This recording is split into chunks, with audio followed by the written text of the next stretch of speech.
What's up, YouTube? This is Sign19 coming with you with a deck profile for White Rainbow Witch Pyrethra. Pyrethra, I believe. Pyrethru, I don't know. Pyrethru on the online, but it's Pyrethra on the card. So maybe, I don't know. You guys let me know down in the chat which one it is. Past a little rambling.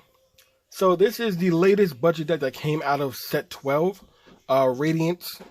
Divine Lightning Radiance. This deck is a very heavy combo deck. You do need your pieces, and it's also a glass cannon deck, unfortunately. Until you get some more support that works with it or has a sorcerer witch name that can propel this deck a little bit further with its longevity. But the problem with this deck is as soon as you blast off, it is very hard for you to come back if you do not finish your opponent off. So playing your cards when they're meant to be played is a very strong key point in this deck. But besides that, it's a very fun deck, very cheap deck to build, all in all. There are a few things you can add in and out to make the deck a little bit stronger and things like that. But we're going to start. We're going to start with the grade 3s. We play 4 copies of the boss unit herself, Pyrethra. So her skill is once per turn on act, Vanguard. The cost for her ability is minus by 1 Soul Blast for each sorcerer and witch that was played this turn. So keep that in mind. Soul Blast 13. All sorcerers and witches on your board gain 10k and a crit. So as you can see, this deck gets a natural critical. So you want to play with Force 1. You want to play with Force 1 to up those side columns and things like that, so these can hit. She has another skill, also act once per turn, Counterblast 1. Return up to 1 rearguard with sorcerer or witch in his name to your hand. That way you're able to play 1 card twice. I honestly believe this should not be a once per turn. If you have the Counterblast to pay for, you should be able to do it as much as possible, just so it's easier to hit that threshold. The other grade 3 we play is a very old grade 3. But people thought this card never had any real place in the deck. But little do we know, Butcher had a plan for him. Spiritual Sorcerer Kroot. So very simple skill, but does not have a force marker. When placed on Vanguard or Rearguard, soul charge 1 card for each unit on your board, including him. So you have a full board, you're soul charging 6. This is another good way to get up to that 13 cost Soul Blast. For example, let's say you're able to play 5 witches or sorcerer this turn. That means you have a space of 8 more to go. Having him can get you to that threshold, because as you ride up to grade 3, you already have 3 cards in the soul. Then if you soul charge 6, then you're immediately there and be able to soul blast the entire 13 to gain all the power. We're going to go into the grade 2s now.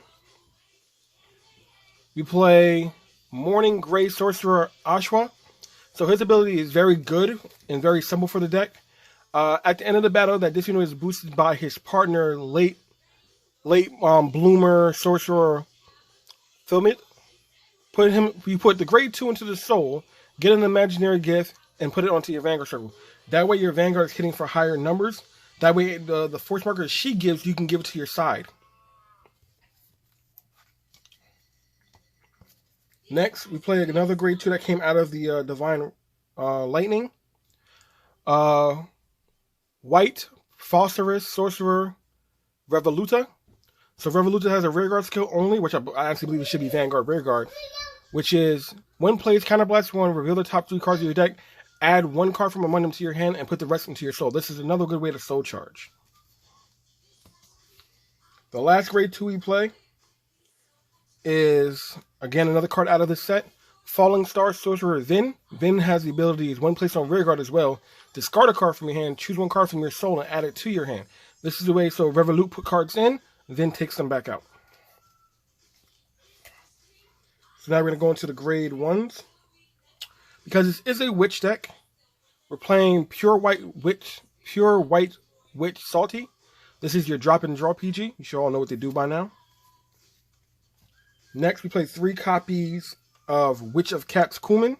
So Kumin is another one of your cards that does the exact same thing as your Vanguard. Her ability is on place, Counterblast 1, rest her. Return up to 1 of your rearguards to your hand. Return up to 1 of your standing rearguards to your hand.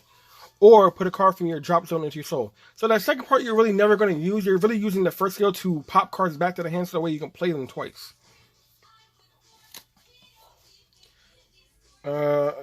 Another 3 of that we play is Late Bloomer Sorcerer Pelmet. So Pelmet's skill says, at the end of the battle, he boosted his partner, Morning Grey Sorcerer Amud. You can Soul Blast 1 and draw 1. So this is good. This deck is a very piece-for-line deck. So you need pieces. So as many cards as you get that allow you to draw, the better. And they work together, so why not? You should have both of them in the deck if you run one or the other. The last grade 1 we're playing is our Searching card. We play 4 copies of Spring Source Witch Fiscus. So her ability is Vanguard. If your and your opponent's Vanguard are the same grade, you may pay this cost with a Soul Blast. If not, Counterblast 1, look at the top 4 cards of your deck, reveal up to 1 Sorcerer Witch card in its card name from them, put into your hand, and put the rest of the bottom deck in any order. So unlike the grade 3 searches where it allows you to check the top 5 or other cards allow you to check the top 7 for a Pacific card, she allows you to check the top 4 for any Witch or Sorcerer. So it's a good chance that you are going to hit what you need or what you're looking for or something to help you extend. So we're going to go right into the triggers now. We play 4 of the draw. So always why we play this card and we don't play the draw PGs is because this card has Witch in its name.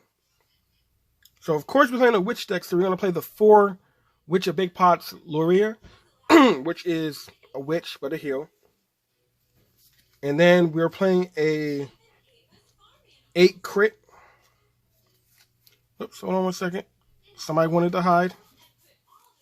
Uh-oh. Are we missing a card? Well, just know... Oh, there it is. Sorry, guys. We're playing an 8 crit build. And we have the 1 starter from the new set. So the idea of this deck with this trigger lineup is to get pieces for the draw, have cards with Witch in their name, and just crit sack your opponent into oblivion when you're ready to pop off. But the reason why we play 8 crit in the deck is because we want to get them to a good enough threshold, at least 3 to 4 damage. So when it's time to pop off, we're able to finish them and secure that win. But if not, like I said, this deck is a glass cannon deck, so we're not able to beat them within that turn.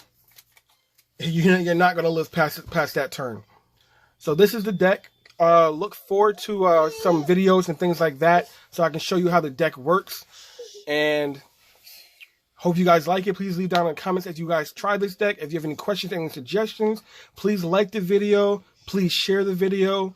Tell your friends. If you have anybody who wants to get into the game but doesn't really have the money or the sources to buy into one of those big meta decks, this is a very good, fun budget deck, less than $20. Doesn't cost you a lot, but you will have lots of fun with it. And as always, see you later.